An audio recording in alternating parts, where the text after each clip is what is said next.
Jiddy Vardy, Chapter 6. The next morning, Mary handed several chipped dishes to Jiddy without mentioning the day before. She didn't ask anything, in fact. What they'd be used for, where Jiddy was going, or if she wanted anything to eat. Jiddy didn't say anything either. It was only when she tucked the dishes into her shawl that Mary spoke up. "Off with Jonas?" she said. Jiddy didn't answer, busy securing her shawl around her waist. "He's sensible enough, though I hope he's not shirking at farm because of you." "I'm not going with Jonas," Jiddy said. Mary rested both hands on the table. "Get yourself some porridge." Grabbing a chunk of bread, Jiddy bounded down the steps, nimble as a lamb, determined to be away from everyone that morning, and when she returned they'd be shocked at how clever she'd been. Grey clouds billowed over the wet sand. A couple of figures bent over a small boat by the causeway, and the remains of yesterday's fire still smoked. Jiddy jumped past, cradling the dishes in her shawl, seaweed squidging through her toes and popping underfoot. Bending down at the water's edge, she submerged the first dish. It could take 2 ticks, or all morning. She didn't know. She'd forgotten to find out, and Jonas wasn't there to ask. Anyway, she didn't want to ask him.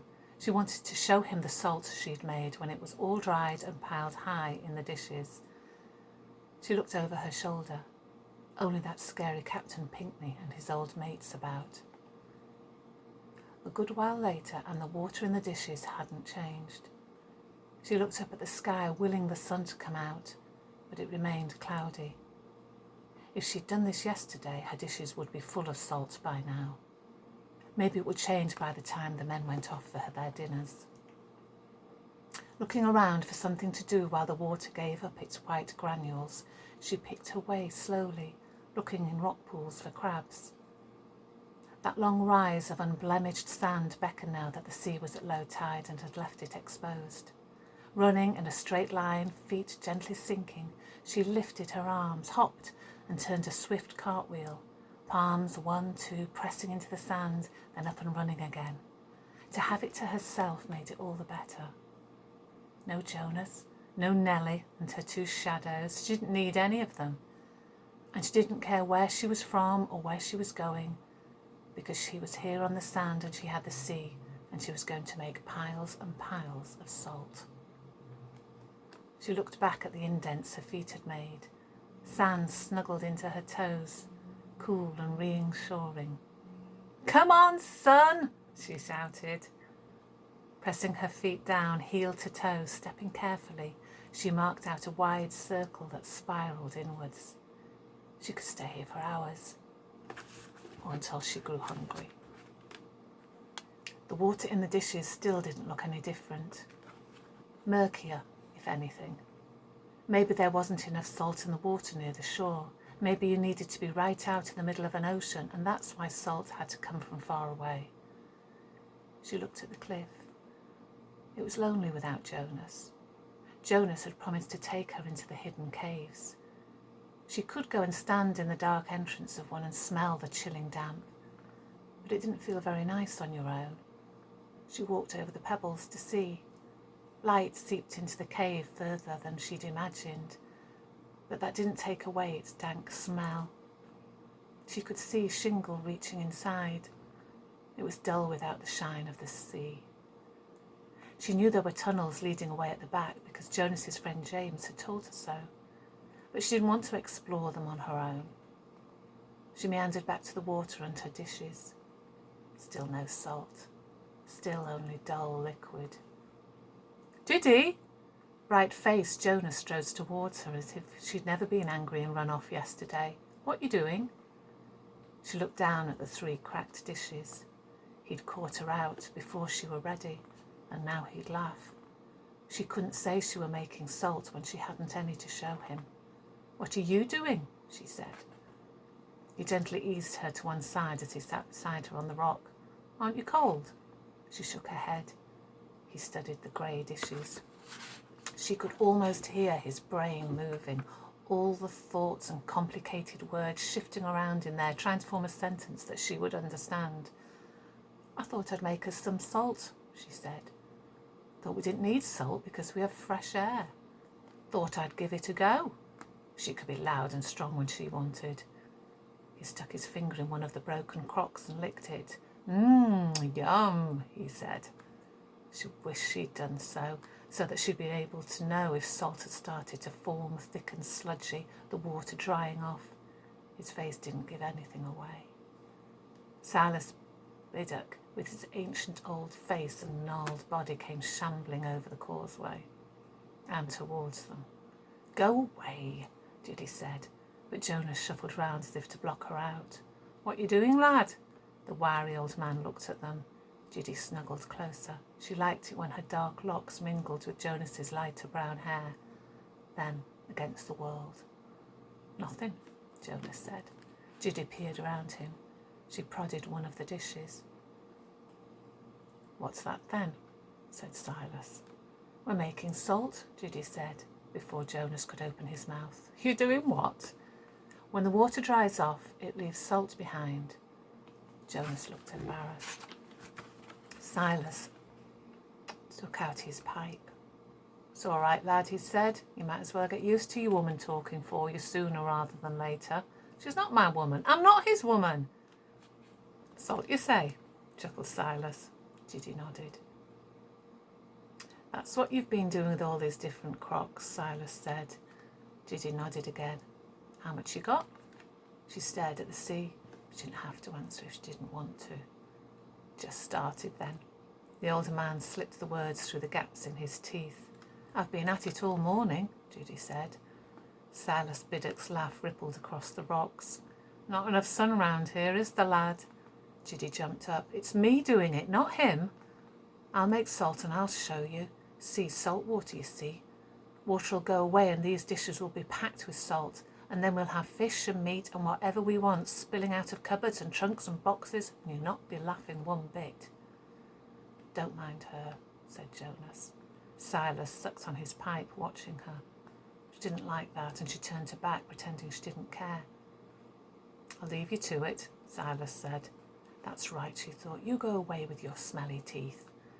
He's rude. I hate him. He always ignores me. Why shouldn't I speak back? Why should I let him laugh at me?" she said when he was gone. Jonas scraped the shingle from his feet. "When will you learn, Jiddy? You're just a lass. Of course he's going to talk to me, not you. And you better learn soon, because I'm not always going to be here to protect you from whoever you pick a fight with." "What do you mean? Where are you going?" She could plan to run away, but Jonas couldn't. She wouldn't let him. "Nowhere," he said. "Just saying, can't always protect you." "You don't need to. I can fight for myself." "Jiddy, listen to yourself. It's not you against the world. It's us against government. You are a Baytowner. Damn well act like one." He used a bad word at her. That were rare. "Are you still mad about them burning fish yesterday?" She thought of the salt on her dress and the line of it on Silas's trousers. Thinking about it made her head hurt. She slipped her arms around Jonas's waist, tucking her face into his jacket. Waves rustled up the shingle. She tightened her grip, but he didn't say anything, so she closed her eyes. It struck her like a crack of lightning. She didn't need the sun to dry water and leave salt behind. Water dried up anyway. All she needed was to wet her dress in the sea and collect the salt from it later. They could have sheets of it, hanging in lines all around Baytown. They could call it Salt Town instead. They'd be famous. But Jonas didn't want to listen. He disentangled himself and said he had work to do on the farm, and when she asked if she could help, he said no. She watched him scramble up a cliff path, and then, pocketing the dishes, she ran back to the causeway. Preventive soldiers were everywhere, and she stopped to admire their beautiful red uniforms, even though Thomas told her they weren't good men. Jiddy knew they weren't good men because they carried pistols and they shot people. Locals who had a gun only shot rabbits and animals that were injured. She kept to the wall, but still she liked to look at their fancy jackets with shining buttons and their bright white breeches. "They take naughty children away," said Thomas. "Sometimes," he said, "they even take grown-ups." Sliding past, she cut up fish ahead.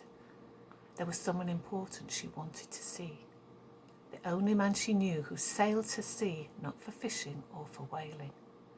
She ran along the row of houses before stopping abruptly.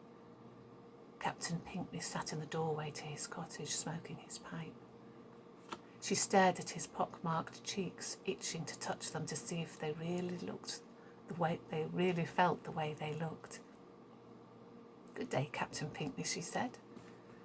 When he didn't take any notice of her, she stepped so close to his long legs that he couldn't ignore her. "You don't have to go in your boat so much now," she blurted out. "I found a better way to get salt from sea." She held up the stiffened hem of her skirt.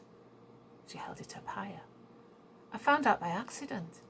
Staring up at him, she realised that without his big triangle hat or his long cloak, he wasn't so scary. Sitting in his Gansey sweater smoking a pipe, he was merely a bigger version of Thomas. "We can use sheets," she said. "I don't want to keep getting my skirt wet all the time." She thought he'd never answer, and then he leaned right up to her face and whispered with tobacco teeth, "You like the sea, do you?" She nodded, a little too vigorously, trying not to drop the Crocs nestling in her shawl. "Tell me what you see when you look out over the water." He turned his head and she looked with him at the triangle of sea shining between Ravenscar and the corner of Cliff House. What could she see? North Sea? Sky? She shrugged. This was like talking to Jonas, only worse because Captain Pinkney was a grown-up. "I see money," he said. "Lots of it." Oh. She'd not heard that. Jonas didn't know that, she was sure. If they got the fine nets, maybe they could drag the shore and find coins. "Isn't it full of salt?" she said. He bent down so close she could have touched his cheek. "Would you like me to show you how to get salt from sea, Jiddy Vardy?" he said. Jiddy's black eyes grew bigger. He knew her name. Captain Pinkney knew her name, and she'd never spoken to him in her whole life. "I don't think Mary will let me go out with you in your boat," she said. She felt a little scared now. She needed to learn to swim in deep water, and she needed a bit longer to do that. "I've seen you watching them preventives," he said. "I don't like them," she said quickly. "They're bad men. They work for the king, and they don't want us to have any food." His grey eyes flicked from one of her eyes to the other, but she held his gaze.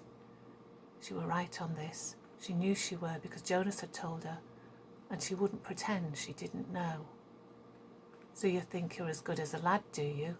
His voice smoky rough. Jiddy nodded. "If you come down from cliff at Millbeck onto beach at sunset, you'll see that much salt. It'll make your eyes sting."